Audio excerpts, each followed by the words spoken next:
के कोहाट के इलाके तो चपर जवाकी से एक कब्र से 16 लाशें मिली हैं। जराये के मुताबिक ये लाशें 29 सितंबर 2011 में लापता होने वाले मजदूरों की हैं। इन मजदूरों का ताल्लुक शांगला से है। इलाके में रेस्क्यू ऑपरेशन अब भी जारी है। कोहाट का इलाका तो चपर जवाकी है, जहां एक कब्र से 16 लाशें मिली हैं। इसी बारे में मजीद तफसीलात जान लेते हैं। अजमत अली शाह हमारे साथ मौजूद हैं। अजमत, बताएगा क्या कहना है इस हवाले से रेस्क्यू हुक्काम का? जी बिल्कुल, कोहाट के इलाके तूर चपर चवाकी में रेस्क्यू ऑपरेशन जारी है और 29 सितंबर 2011 में शांगला के 16 मजदूर लापता हो गए थे, जिनकी लाशें आज तूर चपर जवाकी से बरामद हुई हैं। इब्तिदाई इत्तलात के मुताबिक जो लाशें हैं वो निकाल ली गई हैं। रेस्क्यू 1112 जो है अब भी रेस्क्यू ऑपरेशन जो है वो जारी है। लाशें जो निकाली गई हैं उन्हें करीबी अस्पताल मुंतकिल कर दिया गया है, लेकिन अब तक जो इतलात के मुताबिक ये वो लाशें हैं, उन मजदूरों की लाशें हैं जो 2011 में खैबर जिले से जो है दहशत गर्दों ने अगवा किया था और आज उनकी लाशें जो हैं वो मिली हैं और लाशें काफ़ी बोसीदा हो चुकी हैं। जी ठीक है, तो चपर जवाकी का ये इलाका है। मजीद कौन कौन से आसपास के इलाके हैं जहां पर ये ऑपरेशन जारी है? दीगर जो इलाके हैं वो इसी इलाके के साथ ही जो ऑपरेशन है वो जारी है, क्योंकि कब्र से 16 लाशें जो हैं वो अब तक जो है वो मिली हैं, जबकि ये कोहाट का इलाका है। कोहाट तकरीबन पेशावर से कोई 1 घंटे की मुसाफत पर है, जिसके दरमियान दरा दमखेल और दीगर जो इलाके हैं वो भी आते हैं।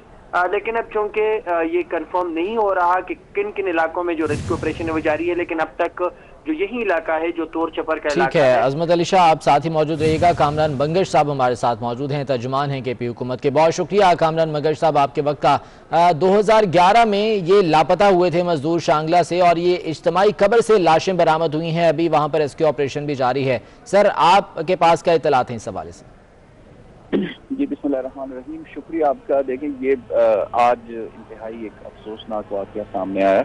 ये 2011 में 16 अफराद जो है वो लापता हो गए थे। उस वक्त के ये एरिया बेसिकली कोहाट नहीं है, ये अर्सवाइल फाटा का एरिया। तो ये आज जो रेस्क्यू एक ऑपरेशन जारी था उसमें ये इज्तिमाई कब्र से बरामद हुए। इन 16 अफराद का ताल्लुक शांगला से है। ये इब्तिदाई मालूमात हैं। ऑपरेशन कंप्लीट हो चुका है। ये सितंबर 2011 का वाक़या है, उस वक्त FIR भी दर्ज हुई थी। तो ओवरऑल ये एक सिचुएशन है। अभी हमारे लेबर मिनिस्टर जो है शौकत यूसुफ साहब, वो भी गांव जा चुके हैं, शांगला का एरिया, वहाँ पे कल जनाजे में भी शिरकत करेंगे। वज़ीर आला साहब आज खुद इस रेस्क्यू ऑपरेशन को मॉनिटर कर रहे थे। तो फिलहाल के लिए यही मालूमात हैं। DNA सैंपल्स भी ले लिए गए हैं, फोरेंसिक एनालिसिस भी होगी उसकी। जो कल्प्रेट्स हैं उसके उनके पीछे भी जो है वो लॉ इन्फोर्समेंट के इदारे जो है वो इन्वेस्टिगेट कर रहे हैं इस मामले को। तो फिलहाल के लिए इतनी मालूमात हैं, जैसी हमें मजीद मालूमात मिलती है हम आपको बताएं। ठीक, बहुत शुक्रिया आपके वक्त का। कामरान मंगश साहब हमारे साथ मौजूद थे। अजमत अली शाह अपडेट कर रहे थे। अजमत, आपका भी बहुत शुक्रिया। आगे बढ़ते हैं और सियासी मामलात की बात करेंगे। वज़ीर आज़म इमरान खान का कहना है कि पाकिस्तान में आज कानून की बालादस्ती की जंग चल रही है। बड़े बड़े सियासी माफियाज कानून की बालादस्ती के खिलाफ मज़ाहमत कर रहे हैं। स्टेटस को तब्दीली में रुकावटें लाता है। सिस्टम में करप्शन आ जाए तो रुकावटें आ जाती हैं और मुश्किलात का सामना करना पड़ता है। एक सिस्टम के अंदर बुराइयां आ जाती हैं, करप्शन आ जाती है, रुकावटें आ जाती हैं कि वो रुकावटें इसलिए डालते हैं कि अगर जब तक आप रुकावट ना हो, जब तक आप पैसे नहीं देंगे तो काम नहीं होगा। ये जब इदारों के अंदर इस तरह की बुराइयां आ जाती हैं तो जब आप चेंज करने लगते हैं ये टाइम लगता है और मुश्किल है, क्योंकि वो जो पुराना स्टेटस को है वो चेंज नहीं आने देता।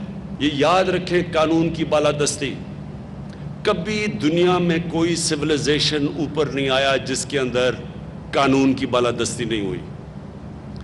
जब हमारे नबी सल्लल्लाहु अलैहि वसल्लम ने कहा था कि तुम्हारे से पहले बड़ी कौमें तबाह हुई जिधर ताकतवर के लिए एक कानून और कमज़ोर के लिए दूसरा, यानी कि कानून की बालादस्ती नहीं थी। और महंगाई की बात करें तो एक हफ्ते में महंगाई 0.6% मजीद बढ़ गई। इदारा शुमारियात के मुताबिक हफ्तावार महंगाई 18.43% पर पहुंच गई। हालिया हफ्ते में 18 अशिया की कीमतों में इजाफा हुआ। तफसीलात जान लेते हैं, वकास अजीम हमारे साथ मौजूद हैं। वकास, बताएगा क्या आदाद-ओ-शुमार सामने आए हैं इस हवाले से? जी, महंगाई को कंट्रोल करने के हुकूमती दावे मुकम्मल तौर पर नाकाम होते दिखाई दे रहे हैं, क्योंकि गुज़िश्ता एक हफ्ते के दौरान महंगाई की जो शरह है उसमें तकरीबन इजाफा हुआ है 0.6% का, और हफ्तावार महंगाई की शरह 18.43% तक पहुंच चुकी है।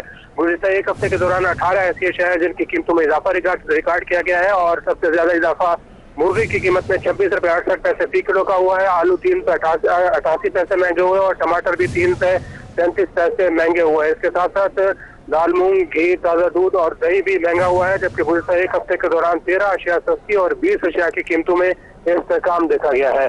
जी ठीक है वकास अजीम, बहुत शुक्रिया आपका। बात करेंगे NA-75 डस्का की, जहां रिटर्निंग अफसर ने नून लीगी उम्मीदवार नौशीन इफ्तिखार के खत का जवाब दे दिया। रिटर्निंग अफसर ने नून लीगी उम्मीदवार नौशीन इफ्तिखार से धांधली की तैयारी के सबूत मांग लिए हैं। तफसीलात जान लेते हैं, ज़ीशान भट्टी हमारे साथ मौजूद हैं। ज़ीशान, बताएगा रिटर्निंग अफसर की जानिब से क्या कहा गया है? जी, नून लीगी उम्मीदवार नौशीन इफ्तिखार हैं, जिन्होंने आज चीफ इलेक्शन कमिश्नर और रिटर्निंग अफसर को 2 मुख्तलिफ खतूत लिखे थे, जिसमें उन्होंने ये कहा था कि जो प्रिजाइडिंग अफसरान है और 100 से ज्यादा पोलिंग स्टेशन है जहां पे बोगस वोटों के इम्कान हैं, तैयारियां की जा रही हैं, तो उसका नोटिस लिया जाए, जिस पर रिटर्निंग अफसर ने उनको जवाबी हक लिख दिया और ये कहा है कि अगर उनके पास कोई ठोस शवाहिद मौजूद है तो वो उनको फराहम किए जाए, ताकि इलेक्शन कमीशन किसी मफरूजे पे या खदशात की बुनियाद पे किसी के खिलाफ एक्शन नहीं ले सकता। अगर नौशीन इफ्तिखार के पास कोई सबूत है तो वो पेश करें ताकि उस पर एक्शन लिया जाए। तो जवाब खत का दे दिया गया इलेक्शन कमीशन की जानिब से। ठीक है ज़ीशान भट्टी, बहुत शुक्रिया आपका। और NA-75 के ज़िमनी इलेक्शन पर पूरे मुल्क की नजरें हैं। पोलिंग में चंद घंटे बाकी रह गए। नून लीग और PTI के उम्मीदवार अपनी अपनी कामयाबी के लिए पुरुमीद हैं। तफसीलात जान लेते हैं, अली अकबर हमारे साथ मौजूद हैं। अली अकबर, बताएगा हल्के में इस वक्त क्या सूरत हाल है, क्या इंतजामात को हतमी शक्ल दे दी गई है?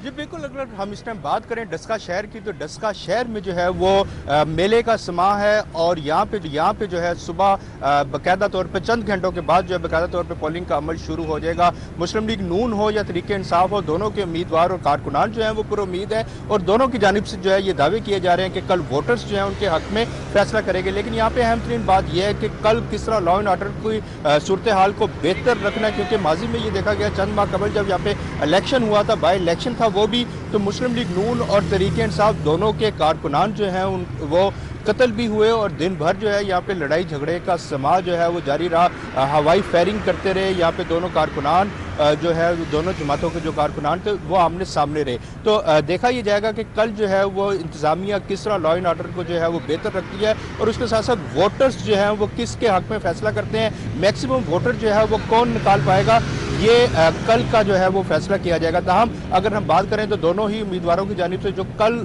का पोलिंग का जो उनकी पॉलिसीज है उसके ऊपर जो है वो अपने कारकुनों को ब्रीफिंग दे दी गई है। ठीक है अली अकबर, बहुत शुक्रिया से आगाह कर रहे थे। वज़ीर आज़म इमरान खान की ज़ेर सदारत जनूबी पंजाब सूबे का इजलास जारी है। इजलास में जनूबी पंजाब से ताल्लुक़ रखने वाले अरकान कौमी और सूबाई असम्बली मौजूद हैं।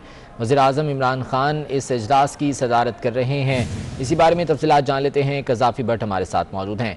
कज़ाफ़ी भट्ट, बताएगा किन उमूर पर बहस जारी है इस इजलास में? देखिए जी, इजलास तो खत्म हो चुका है, और इस इजलास के अंदर जो है जनूबी पंजाब सेक्रेटेरिएट के हवाले से वजीर आजम को तफसीली ब्रीफिंग दी गई और बताया गया कि जनूबी सेक्रेटेरिएट पंजाब के जो सेक्रेटेरिएट है उसे मुकम्मल फाल करने के लिए काम जो है वो तेजी के साथ जारी है, और इससे मुतल्लिका जो तरजीही अमूर है उन्हें काम किया जा रहा है। ये तरजीही रिपोर्ट के ऊपर वजीर आजम ने इत्मीनान का इजहार किया, और उन्होंने ये हदायत की कि जनूबी पंजाब सेक्रेटेरिएट के अंदर सहूलियात जो है उसको यकीनी तौर पर बनाया जाए, और काम जो है इसके ऊपर जनूबी पंजाब के ऊपर जल्द मुकम्मल किया जाए। ठीक है, बहुत शुक्रिया कज़ाफ़ी भट्ट अपडेट करने के लिए। वज़ीर आला सिंध सैयद मुराद अली शाह का कहना है कि PDM को पीपल्स पार्टी ने बनाया था, इस पर इत्तेहाद तोड़ने के इल्ज़ामात दुरुस्त नहीं। 11 अप्रैल को CEC का इजलास है, ये तमाम बातें वाज़ेह हो जाएंगी। उन्होंने कहा कि CCI में 1.5 साल से पानी का मसला चल रहा है। मीडिया से गुफ्तगू करते हुए वज़ीर आला सिंध मुराद अली शाह ने कहा कि PDM को पीपल्स पार्टी ने बनाया था, इस पर इत्तेहाद तोड़ने के इल्ज़ामात दुरुस्त नहीं। उन्होंने कहा कि 11 अप्रैल को सेंट्रल एग्जीक्यूटिव कमेटी का इजलास है और ये तमाम बातें इस इजलास में वाज़े हो जाएंगी। मुराद अली शाह का कहना था कि CCI में 1.5 साल से पानी का मसला चल रहा है।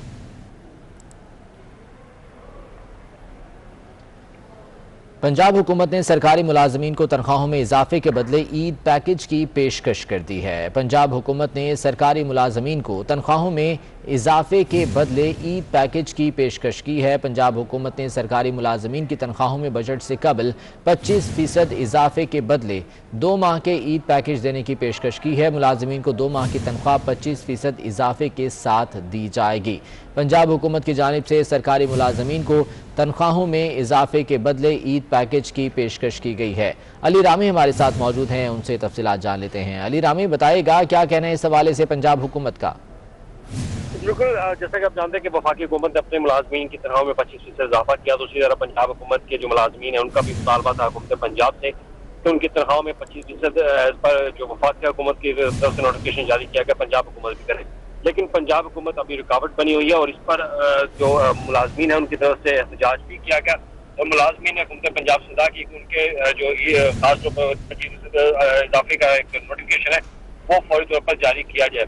लेकिन अब इस पर हुकूमत पंजाब जो है वो सरकारी मुलाजमीन को एक ईद पैकेज के तौर पर उन्होंने पेशकश की है। ठीक है अली रामी, बहुत शुक्रिया अपडेट करने के लिए। इस्लामाबाद एयरपोर्ट पर सिविल एविएशन अथॉरिटी के मुलाजिम ने ईमानदारी की आला मिसाल कायम कर दी। मुसाफिर का गैर मुल्की करेंसी से भरा पर्स, मोबाइल फोन और दीगर कीमती सामान मुसाफिर को लौटा दिया गया। जल्दी में जब मैंने अपना लगेज रिसीव किया बेल्ट के ऊपर, तो मैं अपना हैंड कैरी बाय मिस्टेकन वहां पे छोड़ गया। 97 होते थे, असद साहब उनका नाम था, और वो बाय मिस्टेक वो ले गए थे। और उनकी मिस्टेक सिर्फ ये थी, वो साथ ले गए थे, उन्होंने हैंड कैरी ओपन नहीं की थी। उसके अंदर राउंड अबाउट पाकिस्तानी 15 से 20 लाख रुपए का सामान था। वॉचेस थी, 2 आईफोन थे, 3 आईफोन थे, और इसके अलावा $6500 थे। लेकिन मैं यहाँ पे अभी सामान रिसीव कर लिया, असद साहब यहाँ पे आया, सामान मेरे पास पड़ा हुआ है, और मैंने एक चीज चेक की, उसमें 100% सब चीजें पूरी हैं। मैं सल्यूट करता हूँ सिविल एविएशन को, मैं सल्यूट करता हूँ इस डिपार्टमेंट को, ये जो कंप्लेंट सेल है इसको मैं सल्यूट करता हूँ। मुत्तहिदा अरब अमारात जाने वाले पाकिस्तानियों पर नई पाबंदियों की वजह से मुश्किलात में इजाफा हो गया। टूर ऑपरेटर्स का कारोबार भी मुतासिर होने लगा है। इसी बारे में ये रिपोर्ट देखते हैं। अरब इमारात की जानिब से पाकिस्तानियों के लिए वीजा में नई शराइत लगा दी गई। इमारात ने हमारे वो लोगों के ऊपर पाबंदियां लगाई है, नया वीजा इशू नहीं हो रहा, जितने पुराने बंदे थे वो चले गए। इसके अलावा जो पुराने बंदे उनके लिए वो एक अप्रूवल मांगते हैं, ICA अप्रूवल और GDRFA approval. ICA approval Abu Dhabi वाले, शारजे वाले वही मांगते हैं। क्या किसी बंदे की अप्रूवल आ जाती, किसी की नहीं आ जाती। उसी की वजह से भी हमारे जितने भी क्लाइंट है, पैसेंजर है, वो काफी मसाइल का शिकार हो गए। पहले कोरोना, अब मुत्तहिदा अरब इमारात की जानिब से लगाए गए नए सफरी पाबंदियों की वजह से टूर ऑपरेटर्स का कारोबार बड़े पैमाने पर मुतासिर होने लगा। नेचुरली हमारा जो बिजनेस है वो बहुत ज़्यादा डिस्टर्ब हुआ है, तो सब लोगों से रिक्वेस्ट करते हैं, प्राइम मिनिस्टर साहब से भी रिक्वेस्ट करते हैं कि काइंडली इसमें ज़रा चेक करें, आप देखें कि कम से कम गल्फ़ का काम हमारा शुरू हो जाए, दुबई का वीज़ा मिलना शुरू हो जाए फैमिलीज़ के लिए, सिंगल के लिए, प्लस सऊदी अरब में उम्रे का शुरू हो जाए। तो बस यही रिक्वेस्ट ही कर सकते हैं हम लोग। काम तो बहुत ही ज्यादा डिस्टर्ब हुआ है। नई पाबंदियों पर शहरियों ने भी अफसोस का इजहार किया और मुतालबा किया कि दुनिया के दिगर ममालिक के लिए मुत्तहिदा अरब इमारात ने ऐसी कोई पाबंदियां नहीं लगाई हैं, मगर पाकिस्तान के लिए क्यों। कैमरामैन अरसलान बलोच के हमरा गोहर में सूद 24 न्यूज इस्लामाबाद। CDA ने कब्जा माफिया के खिलाफ ग्रैंड ऑपरेशन कर दिया। चौंधरा में 150 कनाल सरकारी अराजी वागुजार करा ली गई। अराजी की मालियत अरबों रुपए है। तफसीलात जान लेते हैं। बाबर शहजाद तुर्क हमारे साथ मौजूद हैं। बाबर शहजाद, बताएगा इस ऑपरेशन के हवाले से। देखिए, कैपिटल डेवलपमेंट अथॉरिटी इंतजामिया की जानिब से इंसदाद से अवजात मुहिम, गैर कानूनी तामीरात और कब्जा माफिया के खिलाफ बड़े पैमाने पर ऑपरेशन के दौरान अरबों रुपए मालियत की 150 कनाल सरकारी अराजी पर कब्जा माफिया से वागुजार करवा ली गई है। कब्जा माफिया की जानिब से ये मोदा सनियाड़ी चौंतरा है, उसमें ऑपरेशन के दौरान ये जो अराजी है इसको वागुजार करवाया गया है। ठीक है, बहुत शुक्रिया आपका। जबकि लाहौर डेवलपमेंट अथॉरिटी को जिला लाहौर तक महदूद कर दिया गया। वज़ीर आला पंजाब की हिदायत पर पंजाब की काबीना कमेटी ने मंजूरी दे दी है। एक्ट में तरमीम होते ही कसूर, ननकाना और शेखपुरा LDA के दायरा कार से बाहर हो जाएंगे। तफसीलात जान लेते हैं, दुर्रे नायाब हमारे साथ मौजूद हैं। दुर्रे नायाब, इस नए एक्ट के बारे में बताइएगा। जी बिल्कुल, वज़ीर आला पंजाब जो कि चेयरमैन LDA हैं, उन्होंने कुछ रोज कबल गवर्निंग बॉडी के इजलास में ये मंजूरी दी थी कि फौरी तौर पर समरी मूव की जाए, जिसमें लाहौर को हदूद में LDA जो है वो सिर्फ लाहौर जिला तक महदूद रहे और कसूर, ननकाना, शेखुपुरा को निकाल दिया जाए। 2014 में तरमीम करके कसूर, ननकाना, शेखुपुरा को LDA के कारबंद और दायरे इख्तियार में लाया गया था, लेकिन अब इसको दोबारा निकाल दिया गया है और इस हवाले से काबीना कमेटी की मंजूरी के बाद आइंदा चंद रोज के अंदर गजट नोटिफिकेशन जारी होगा। और ठीक है, बहुत शुक्रिया आपका। जहांगीर तरीन और शुगर माफिया के खिलाफ केसेस पर वज़ीर आज़म इमरान खान को मुआविन खुसूसी शहजाद अकबर ने ब्रीफिंग दी। 24 न्यूज़ मुलाकात की अंदरूनी कहानी सामने ले आया। वज़ीर आज़म ने कहा कि केस बन गया, अब आपने जुर्म साबित करना है, केस में इंसाफ होता हुआ नजर आना चाहिए। जहांगीर तरीन और शुगर माफिया के खिलाफ केसेस पर वज़ीर आज़म इमरान खान को मुआविन खुसूसी शहजाद अकबर ने ब्रीफिंग दी और तमाम तर मामलात से आगाह किया। वज़ीर आज़म का इस मौके पर कहना था कि केस बन चुका, अब आपने जुर्म साबित करना है। उन्होंने कहा कि केस में इंसाफ होता हुआ नजर आना चाहिए। 24 न्यूज़ इस मुलाकात की अंदरूनी कहानी सामने ले आया। खान को मुआविन खुसूसी शहजाद अकबर ने ब्रीफिंग दी। 24 न्यूज़ मुलाकात की अंदरूनी कहानी सामने ले आया। वज़ीर आज़म ने कहा कि केस बन गया, अब आपने जुर्म साबित करना है, केस में इंसाफ होता हुआ नजर आना चाहिए। जहांगीर तरीन और शुगर माफिया के खिलाफ केसेस पर वज़ीर आज़म इमरान खान को मुआविन खुसूसी शहजाद अकबर ने ब्रीफिंग दी और तमाम तर मामलात से आगाह किया। वज़ीर आज़म का इस मौके पर कहना था कि केस बन चुका, अब आपने जुर्म साबित करना है। उन्होंने कहा कि केस में इंसाफ होता हुआ नजर आना चाहिए। 24 न्यूज़ इस मुलाकात की अंदरूनी कहानी सामने ले आया।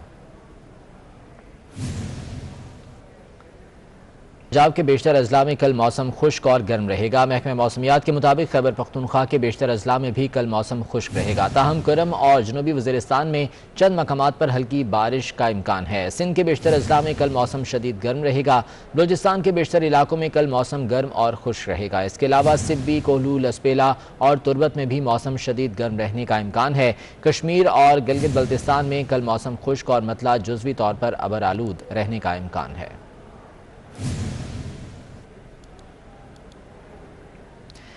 पाक आर्मी के 37 ब्रिगेडियर्स की मेजर जनरल के ओहदे पर तरक्की हो गई है। मेजर जनरल बनने वाले 12 ब्रिगेडियर्स का ताल्लुक मेडिकल कोर्स से है। तरक्कियों का फैसला आर्मी चीफ की ज़ेर सदारत इजलास में किया गया।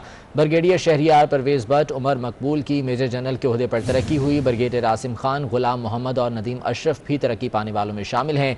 ब्रिगेडियर आमिर अशरफ कियानी, मोहम्मद इम्तनान बाबर और अब्दुल समी की भी तरक्की हुई। ब्रिगेडियर उमर अहमद शाह, मोहम्मद शाहिद सिद्दीकी तरक्की पाने वालों में शामिल हैं। इसके अलावा ब्रिगेडियर फरहान यूसुफ और मुनीरुद्दीन की भी मेजर जनरल के ओहदे पर तरक्की हो गई है। Army chief general Qamar Javed Bajwa की ज़ेर सदारत इजलास में इन तमाम तर तरक्कियों का फैसला किया गया। मेजर जनरल के ओहदे पर तरक्की दी गई है 37 ब्रिगेडियर्स को और जिनमें से 12 ब्रिगेडियर्स का ताल्लुक मेडिकल कोर्स से है।